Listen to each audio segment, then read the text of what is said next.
नमस्कार किसान साथियों। धान फसल में बहुत अच्छा उत्पादन प्राप्त करने के लिए दो बातों का सबसे ज्यादा ध्यान रखना पड़ता है। सबसे पहला कि बेसल डोज बहुत अच्छे से तैयार करके डालनी होती है, और इसके बाद जो सबसे ज्यादा ध्यान रखनी होती है कि जब आपकी फसल में पहला खाद डालना होता है तो उसको बहुत अच्छे से डालना होता है। पहला खाद डालते समय इस बात का जरूर ध्यान रखना होता है कि आपकी फसल में कौन कौन से पोषक तत्वों की कमी है। बेसल डोज में ऐसे कौन से पोषक तत्व होते हैं जो आप नहीं दे पाए हैं, उनको भी देना होता है। साथ में आपको इस बात का भी ध्यान रखना होगा कि अगर आपने पहली खाद चूक गए, वो आपने गलत डाल दी, उसका सही अनुपात नहीं डाला, तो निश्चित तौर पे आपके धान की फसल का जो उत्पादन होगा वो कम हो जाएगा, जो कि आपको आगे तक देखने को मिलता रहता है। तो किसान साथियों, आज इस वीडियो में हम बात करने वाले हैं कि धान की फसल में पहली खाद में आपको कौन कौन सी खादों का उपयोग करना है और क्या क्या सावधानियां रखनी है। तो नमस्कार किसान साथियों, आप सबका स्वागत है हमारे यूट्यूब चैनल किसान वाला जंक्शन में। अगर अभी तक आपने हमारे चैनल को सब्सक्राइब नहीं किया है तो चैनल को सब्सक्राइब कर लीजिए और दूसरे किसान साथियों के साथ ज्यादा से ज्यादा इस वीडियो को शेयर करिए, ताकि वो भी अपनी फसल को हरा भरा और स्वस्थ बना सके। किसान साथियों, किसी भी फसल से बहुत अच्छा उत्पादन प्राप्त करने के लिए उसमें दो तीन जरूरी कार्य होते हैं, जैसे खेत का चुनाव करना, खेत की तैयारी करना, उसमें बेसल डोज वगैरह डालना, ये सारे कार्य करने होते हैं। बहुत सारे किसान साथियों ने ये सारा कार्य जो है धान की फसल के लिए कर चुके हैं। अगर आपने नहीं किया है तो इसकी मैं एक वीडियो पहले ही बना चुका हूँ, आप लोग उसको देख सकते हैं। चलिए अब बात करते हैं कि धान की फसल में पहली खाद आप लोगों को कब डालनी होती है। तो धान की फसल में जो पहली खाद होती है वो आपकी जिस दिन आपने रुपाई की थी या सीधी बिजाई की थी उस दिन से काउंट करके डाली जाती है। तो किसान साथियों, धान की फसल में जो पहला खाद डालना होता है वो इस बात पे डिपेंड करता है कि आपने बेसल डोज में कौन कौन सी खादें डाली हुई थी। किसान साथियों, बेसल डोज तैयार करते समय आप लोगों ने फास्फोरिक खाद मतलब डीएपी है, टीएसपी है, अगर इसकी मात्रा पूरी कर चुके हैं तो ये बहुत अच्छी बात है। अगर आप लोग किसी कारण बस ये फास्फोरिक खाद नहीं डाल पाए हैं तो आप लोगों ने जब अपने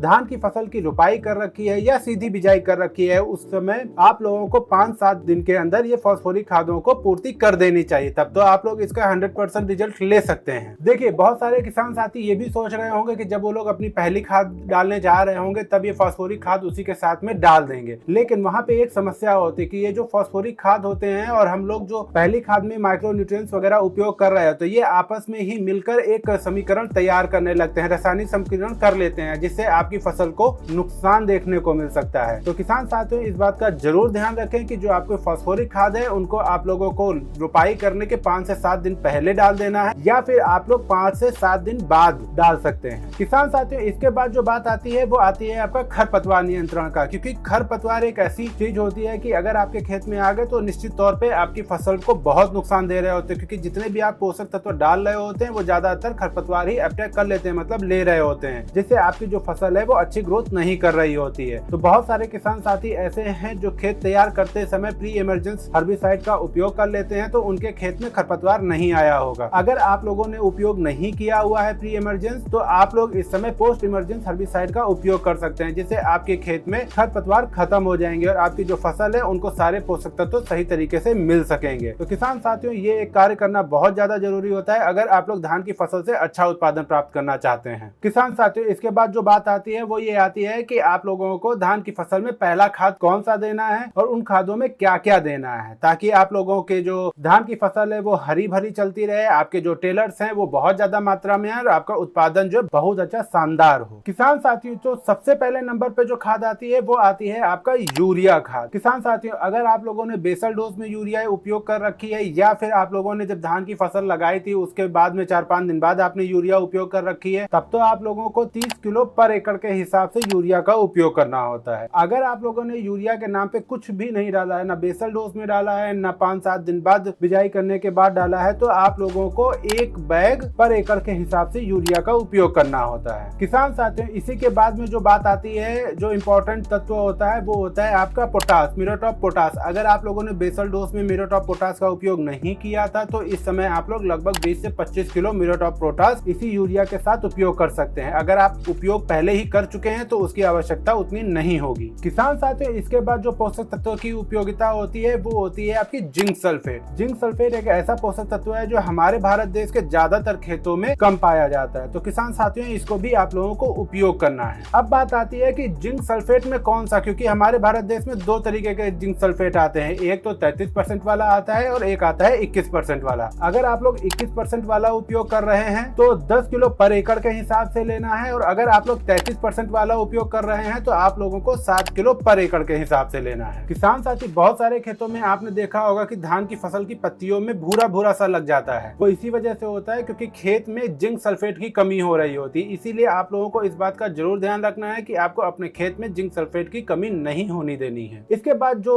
सबसे ज्यादा जरूरी पोषक तत्व आता है वो आता है आपका मैग्नीशियम सल्फेट। अब बात आती है कि मैग्नीशियम सल्फेट डालना है तो कितना डालना है, तो आप लोगों को 10 किलो पर एकड़ के हिसाब से डालना होता है। मैग्नीशियम सल्फेट की जो उपयोगिता होती है वो ये होती है कि अगर आपके खेत में मैग्नीशियम सल्फेट की कमी है तो आपकी जो फसल है वो निश्चित तौर पे पीली पड़ जाएगी, क्योंकि मैग्नीशियम सल्फेट ही क्लोरोफिल बनाने का काम कर रहा होता है। तो किसान साथियों, आप लोगों को ये भी पोषक तत्व अपने खेत में जरूर डालना है। किसान साथियों, इसी डोज के अंदर आप लोगों को उपयोग करना होता है 7 किलो से लेके 10 किलो तक फेरस सल्फेट। फेरस सल्फेट एक बहुत जरूरी पोषक तत्व है, क्योंकि अगर आपकी फसल में ये नहीं होगा तो आपकी जो फसल होगी वो ऊपर से सफेद सफेद से दिखेगी, उसमें हरापन नहीं होगा अच्छे से, जिससे उसकी वेजिटेटिव ग्रोथ भी रुक रही होती है। तो किसान साथियों, आप लोगों को फेरस सल्फेट की भी पूर्ति करनी होती है। किसान साथियों, इसी के अंदर आप लोगों को 3 किलो पर एकड़ के हिसाब से आपको डालना है 80% वाला सल्फर। किसान साथियों, ये जो आप डालेंगे इससे आपको प्रॉफिट ये होगा कि आपका जो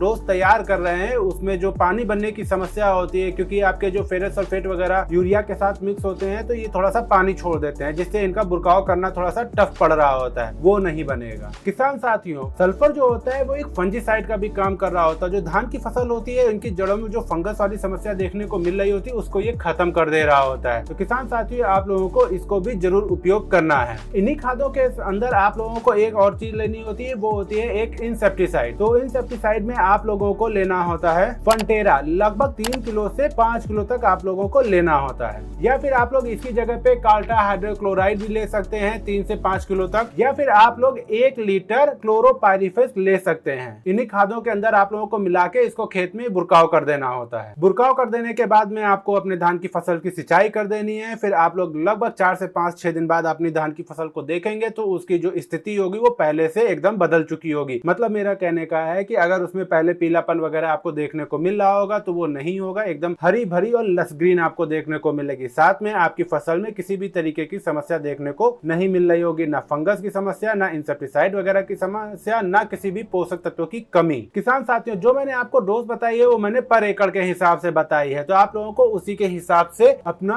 कैलकुलेट करके डालना होगा। साथ में मैंने आपको कुछ पोषक तत्व और बताए हैं जो माइक्रोन्यूट्रिएंट्स की तरह कार्य करेंगे। इनकी फसल में उपयोगिता बहुत कम होती है, लेकिन ये बहुत जरूरी होते हैं। इनकी भी पूर्ति करना बहुत ज्यादा जरूरी होती है, तभी आप लोग अपनी धान की फसल से बहुत अच्छा उत्पादन प्राप्त कर पाएंगे। किसान साथियों, इस वीडियो में मैंने आपको बताया है कि धान की फसल में पहली खाद आप लोगों को कौन कौन सी डालनी है, उनकी सही मात्रा बताई है, जिससे आप लोगों की फसल हरी भरी और स्वस्थ चलेगी। किसान साथियों, अगर आप लोगों को डीएपी वगैरह नहीं मिल रहा है तो आप लोगों के लिए मैंने एक वीडियो डीएपी के लिए बना रखी है कि अगर डीएपी नहीं मिलता तो आप लोग क्या क्या उपयोग कर सकते हैं। उसका लिंक मैं आपको डिस्क्रिप्शन में दे दूंगा, आप लोग वहां से उसको देख सकते हैं। साथ में मैंने धान की फसल से रिलेटेड पहले भी वीडियो बना रखे हैं, जिसमें मैंने सीधी बिजाई के लिए भी बता रखा है, और आप लोग जब धान की रोपाई कर रहे होते हैं, खेत तैयार करते हैं, उसके लिए भी मैंने आपको बता रखा है, तो आप लोग उस वीडियो को भी देख सकते हैं। अगर इस वीडियो में दी गई जानकारी आप लोगों को अच्छी लगी है तो वीडियो को लाइक करें, कमेंट करें और दूसरे किसान साथियों के साथ ज्यादा से ज्यादा शेयर करें, ताकि वो भी इस वीडियो को देखकर अपना लाभ उठा सकें। और आपने अभी तक हमारे चैनल को सब्सक्राइब नहीं किया है तो चैनल को सब्सक्राइब कर लें। धन्यवाद।